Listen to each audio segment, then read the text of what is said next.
परम श्राप के कारण यहाँ आई है। राधा जी के श्राप के कारण तुलसी जी को वृक्ष होना पड़ा और शंखचूड़ से उनका विवाह हुआ। पापी वृक्ष से शंखचूड़ दैत्य का वध नहीं हो सका। तो भगवान ने लीला करके उसके कवच जो कुंडल थे वो लिए, वही कवच कुंडल पहनकर उस तुलसी महारानी का सतीत्व नष्ट किया और उन्होंने श्राप दिया कि आप शालिग्राम हो जाओ, पत्थर हो जाओ। तो भगवान शालिग्राम रूप में आए और तुलसी उनकी प्रिया बनकर आई। आज भी शालिग्राम और तुलसी का विवाह हुआ है। गंडकी नदी से प्राप्त होते हैं काले काले काली से शालिग्राम, तुलसी से उनका विवाह हुआ है। गंगा जी भी ऐसे ही श्राप के कारण यहाँ उतरी है भागीरथ जी के तपस्या से। और गंगा गंगेति यो ब्रुव्यात् योजना नाम सतेरपि। आप यही बैठकर गंगा जी का उच्चारण कर लीजिए, वहां जाने की भी आवश्यकता नहीं है। क्या होगा? मुच्यते सर्व पापेभ्यो विष्णुलोकम गच्छति। सारे पापों से मुक्त होकर विष्णुलोक को चले जाएंगे। ऐसी गंगा जी की महिमा है। तो जब जाने के सामर्थ्य ना हो तब कीजिए, जब है तब गंगा स्नान जाना चाहिए। विशेष महत्व है ग्रहण में स्नान का, विशेष तिथियों में स्नान का, अमावस्या आदि तिथियों में स्नान का, अक्षय तृतीया आदि पर्वों में स्नान का। तो वो स्नान करना चाहिए। और जब नहीं हो सामर्थ्यता तो घर बैठकर बल केवल गंगा मैया की जय, गंगा मैया की जय, ऐसा ही कहते रहते। योजना नाम से कहीं से बैठकर कर लीजिए, कारण हो जाएगा।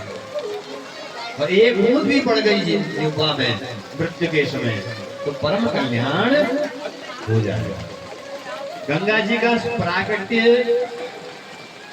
भगवान के चरण से हुआ है।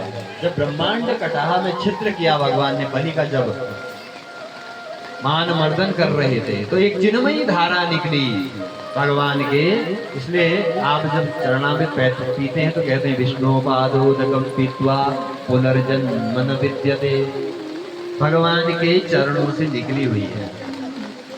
भगवान की जटाओं में उसका वेग रुका, वरना इसका वेग गंगा जी का कौन पृथ्वी सहन नहीं कर सकती। इसलिए गंगा जी शिव जी की जटाओं में चली गई।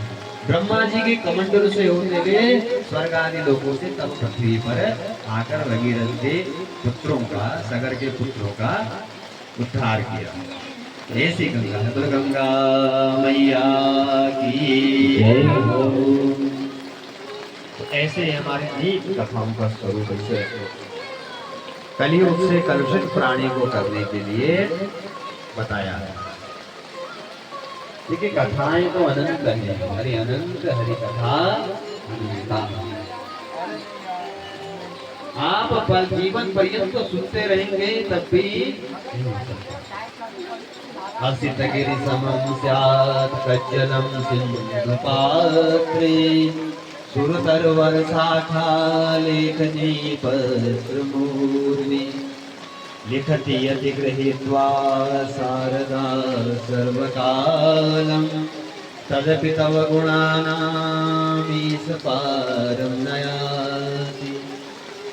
सारे वृक्षों को इकट्ठा कर लीजिए, समुद्र की स्याही बना लीजिए। समुद्र की स्याही बनाकर और उन वृक्षों की कलम बनाकर लिखती यदि गृहीत्वा, शारदा माँ भी अगर भगवान के गुणों को लिखने में आ गई, पूरी पृथ्वी को कागज भी बना लिया तब भी नहीं लिख पाएंगे। तो हम साधारण मनुष्य क्या भगवान की माया को, क्या भगवान के कृपा को, क्या भगवान के वचनों को कह बोल सकते हैं। हमारी सामर्थ्यता थोड़ी है। माँ सरस्वती नहीं लिख पा रही और हम लिख पाएंगे? पूरे आजन्म में भी लिख पाएंगे, लिख नहीं पाएंगे शारदा मैया। तो हम जैसे साधारण मनुष्यों को क्या स्थिति है। तो ऐसे भगवान की कथाएं अनंत है। लेकिन वही सार को ग्रहण करना श्रेष्ठ है।